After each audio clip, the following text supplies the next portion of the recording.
Padahal saya hanya ingin menikmati suasana di Indonesia saat itu. Jadi ternyata kopi di Indianapolis itu banyak yang tersuplai dari Sumatera. Saya nggak tahu ya, Sumateranya nggak tahu di kopi Aceh, kopi Lampung, kopi Gayo saya nggak paham. Tapi di situ Sumateran kopi. Ada rasa kebanggaan sendiri sih. Ketika saya ditanya, saya tanya kamu kenal Indonesia? Hampir rata memang di kafe itu tidak ada yang kenal Indonesia. Kenalnya dia itu Bali dan Asia, sudah seperti itu aja. Jadi pas saya bilang ini Sumatera itu Indonesia, oh sampai akhirnya dia searching di Google gitu. Nah kebetulan saya waktu ke Amerika itu mendampingi drum corps Gita Surosowan asal Banten. Mungkin di YouTube bisa disaksikan di situ. Alhamdulillah kita mendapat juara dan salah satu peserta di Asia itu Taiwan dan Indonesia. Jadi Banten mewakili Asia saat itu di acara drum corps. Jadi drum corps itu di atas sangat di atas marching band, drum band seperti itu. Itu tingkatan dunia sudah ada di DCI namanya, Drum Corps Internasional. Jadi memang kiblat drum corps itu adanya di Amerika. Jadi ketika saya masuk ke kafe ada Sumatran Coffee, ada kerasaan bangga tersendiri. Padahal saya memang biasa ngopi kadang-kadang Lampung, Toraja gitu. Pas di situ ada Sumatran Coffee, ternyata mahal juga, $15, berarti ya sekitar 150.000 satu gelas kecil. Ya udah itu aja sih Mbak, makasih banyak semuanya. Iya, makasih. Oke, dilanjut ya Pak. Oke. Iya. Itu yang minggu kemarin Menteri BUMN Bapak Erick Thohir minggu kemarin kan itu di Lampung, Pak. Oh iya. Jadi itu kita ekspor ke Mesir, Pak. Keren. Itu, jadi kita kopi Lampung memang udah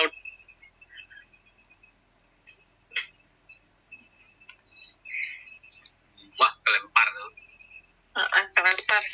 Ini memang di space itu memang gak lancar sinyalnya sering gini. Ada lagi yang mau cerita? Jadi ngobrol masalah kopi nih. Kebetulan kita di sini di Kalimantan Barat. Kalau saya di Landak, Kabupaten Landak, boleh searching di Google. Bupati kami salah satu yang tercantik di Indonesia, Ibu Karolin.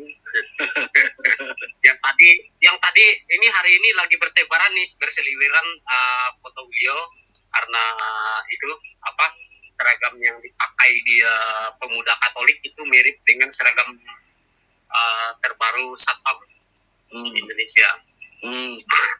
Jadi berbicara masalah kopi, kebetulan ini ada Abang Kopan di sini, kopi Pancung. Salah satu yang kopi yang paling enak di Kalimantan Barat itu adalah kopi Singkawang. Iya. Terkenal dengan kopi pancungnya. Kalimantan Barat terkenal dengan kopi pancungnya. Kedudukan kopi pancung Kalimantan Barat itu luar biasa. Iya. Boleh itu. Karena di tempat saya di Kota Serang saya juga biasa eksplor. Di situ ada kopi Kintamani, kopi Baduy, kopi Lampung ya jangan ditanya, hampir menguasai pasar di Cilegon, Serang. Terus kopi Goa, Sulawesi, kopi Gayo. Memang sudah banyak kafe-kafe di pinggir jalan di Kota Serang itu. Jadi kadang-kadang saya eksplor kopi itu. Cuma yang paling eksis di Kalimantan Barat itu adalah kopi Jujun. Iya. Ya, kopi Jujun. Ayo. Mantap. Ini ada lagi yang mau sharing kisah mistisnya gak? Ayo, Kalau boleh. nggak ada ini saya mau nyambung ini. Lebih hangat ke kopinya, Pak Rani. Gak apa-apa sih, bebas. Ini Kebetulan host kita pun penggemar kopi masalahnya. Aduh. Itu apa? Oh, Teo yang itu Barani. suruh cerita itu, Bang Teo itu. Barani kalau mana orang halo, Barani kalau Dalam. kopi Baduy itu justru saya kaget. Si kenapa? pohon kopinya usianya ratusan tahun. Jadi Wah, kopinya keren, ya. kecil-kecil. Kopinya kecil-kecil. Kopi dulu paling ya. Iya, jadi Kopi. kan di warga Baduy itu dia tidak berani menebang pohon di tempat tanah ulayatnya. Jadi pohon kopinya itu bisa nyampe 30 meter, 20 meter dan batangnya itu sudah keras banget gitu. Keren juga itu. Masih ini asli, masih varietas asli paling. Betul. Apalagi yang di Baduy dalam ya. Cuman saya juga baru sekali masuk dari Baduy luar ke Baduy dalam tuh jauhnya minta ampun. Kalau kayak kita sih jalan kaki Gak akan kuat. nggak kuat. Kalau saya mau malah senang ke Baduy itu. Siap. Kapan kita bahas kopi ya? Kapan ya? Malam apa? Ini udah 2 jam ini. Kita Barani. Dalam. Iya. Kita mau dengan Mbak Karin nih mau persembahkan lagu katanya. Mana orangnya? Nah, itu ada tuh cuma jadi pendengar dengan Bang Teo tuh. Ayo bicara. Nggak berani nongol suaranya. Biasanya kalau di TL gacor. Oh, bawanya ikan hiu melulu. Ayo yang mau cerita boleh. Izin bicara Mbak Rani. Mangga. Kita masih panjang nih cerita nih. 10 menit lagi. Karena ceritanya lama sih Mbak Rani. Gak apa-apa. Ayo sekali lagi aja. Oke, ini mungkin cerita kisah misteri malam Jumat terakhir ya Mbak Rani. Siap. Hatur nuhun. Ngeri nih siap. Wah, jangan terakhir dong Bang. Karena tinggal 10 menit Pak. Jadi kita menghormati host juga Pak. Ya. Oke, jadi saya awali cerita ini waktu itu saya kerja di BPPT, Balai Penelitian Pengembangan Teknologi, tapi berada di tengah hutan. Jadi posisinya saya waktu itu ngerehab gedung guest house. Tapi orang menyingkat ke bahasa Indonesianya itu gudang hantu. Awalnya sih saya nggak percaya gitu. Saya sih karena begitu menginjakan kaki ke lahan tersebut, seperti yang tadi saya bilang, saya udah izin bahwa saya kesini kerja, niat saya cari nafkah, tidak saling mengganggu, dan jangan saling mengganggu, kurang lebih seperti itu. Ternyata di saat kita bekerja, di sore hari pun kita sudah diganggu. Termasuk yang pada akhirnya malam itu adalah malam Jumat, saya tinggal di situ, ternyata pemilik lah atau yang penjaga gudang hantunya itu ternyata kalau malam Jumat nggak tidur di situ. Makanya saya kaget loh, kok yang punya tuan rumah kok malah ditinggal, kata saya seperti itu. Sudah hujan, ternyata mati lampu. Jadi bangunan itu berbentuk huruf L, di tengahnya itu kolam renang. Jadi saya itu ya memberanikan diri karena saya tidak merokok, jadi saya tinggal menyalakan kompor, saya menyalakan TV.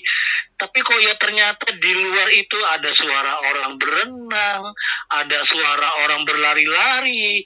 Saya beranikan diri untuk membuka pintu, kok ya sepi, nggak ada apa-apa, kata saya kan gitu. Terus saya kembali lagi ke kamar, kok tiba-tiba kamar saya hordengnya kebuka, lemari saya sudah berubah arah, tempat tidur saya bilang, terus saya memberanikan diri untuk bilang, saya tidak mengganggu. Jadi jangan saling mengganggu. Kalaupun saya mengganggu, tunjukkan apa yang telah saya ganggu. Saya bilang seperti itu. Itu saya masak, nonton TV, di luar itu ramenya seperti orang belajar renang, anak-anak berlari-lari. Tapi kalau saya intip di jendela, nggak ada. Padahal menurut saya, mereka itu melihat di luar jendela. Saya percaya itu. Terus, sampai saya itu tidak tidur sampai jam 2. Saya beranikan diri untuk habis TV, acara sudah tidak ada, saya matikan TV, lilin sudah habis, ya saya beranikan diri, lillahi ta'ala, bahwasanya kalau mau tunjukkan, kalau mau dilihat, ayo dilihat, saya lihat, tapi kalau nggak mau tunjukkan, nggak mau dilihat, monggo, mangga, silakan pergi, saya bilang, jangan ganggu saya. Saya ingat pesan dari orang tua saya, kalau posisi seperti itu, setelah kita berbicara dengan makhluk gaib itu, saran orang tua, kita untuk tidak tidur di atas ranjang, tapi tidur di lantai. Itu. Yang kedua, usahakan kalau kita ada cerminnya jangan terlihat. Itu pesan orang tua saya. Akhirnya lemarinya saya geser, saya tidur di bawah, syukur alhamdulillah, jam 5 sholat subuh saya terbangun. Di situ, ternyata esoknya orang kantor itu datang, dia terkaget-kaget saya berani malam Jumat sendirian di situ, padahal penjaganya sendiri nggak berani. Saya tanya kenapa? Di sini tiap kamar itu ada penunggunya, si A, si B, si C, rajanya itu yang di kolam. Oh iya, yang di dapur si A, si B. Oh iya, saya tahu, saya lihat. Tapi saya ajak dialog, saya izin, saya bilang.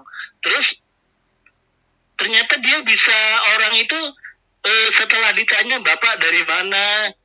Kalau asli saya dari Pandeglang, tapi saya kelahiran Lampung, saya bilang. Tapi saya dapat saran dari orang tua bahwasanya kalau kita ketemu yang seperti itu, sebelum melangkahkan kaki untuk izin, tapi kalau memang sampai diganggu benar karena merasa terganggu, bicara aja dengan baik-baik, ganggunya di mana, salahnya di mana. Kalaupun masih nggak mau, tunjukkan jati dirinya, yuk kita sama-sama ngobrol. Tapi yo nggak mau diganggu juga, ya wes, saya bilang, saya tidur di lantai, dan syukur alhamdulillah, semenjak itu, orang mengucap saya, cuma saya yang paling berani, bukan saya suujon, bukan saya sombong, karena memang mereka menyebutnya GH itu bukan guest host tapi gudang hantu. Nah, kurang lebih itu aja cerita saya. Moga-moga bermanfaat. Terima kasih Mbak Rani. Atur nuhun. Terima kasih Abah. Berhubung waktunya sudah 2 jam ya. Ini siapa yang minta bicara? Ayo satu lagi aja. Siapa yang mau? Siapa yang mau? Sampai selesai, jangan dipotong, kasihan. Enggak. Satu lagi siapa? Ayo. Sorry, aku telat, Mbak. Ayo Bang Teo, come on. Baru pulang dari rumah sakit tadi. Oh iya. Terkiler tadi, makanya aku telat. Iya. Gimana? Enakan ini? Puji Tuhan, udah agak enakan. Besok Ya, tinggal ronsen ini. Istirahat. Bang Teo, salam kenal. Mugi-mugi sehat ya Bang Teo, semangat. Amin, salam kenal Abah. Bang Teo mau cerita? Gak ada ceritaku. Istirahat. Iya. Bang Teo mau gitaran. Ini nggak terasa ya, udah 2 jam, teman-teman. Ayo, kapan kita bahas tentang kopi? Hari kapan ya? Minggu ya. Malam minggu ada space GMP soalnya. Bentrok. Apa malam Senin ya? Malam Senin. Boleh. Ayo malam Senin bahas kopi kita. Terima kasih ya teman-teman. Selamat malam, selamat rehat. Terima kasih Mbak. Terima Ya. kasih. Ya. Selamat malam. Ya, Mbak. Terima kasih. Salam Abah dari Kota Serang.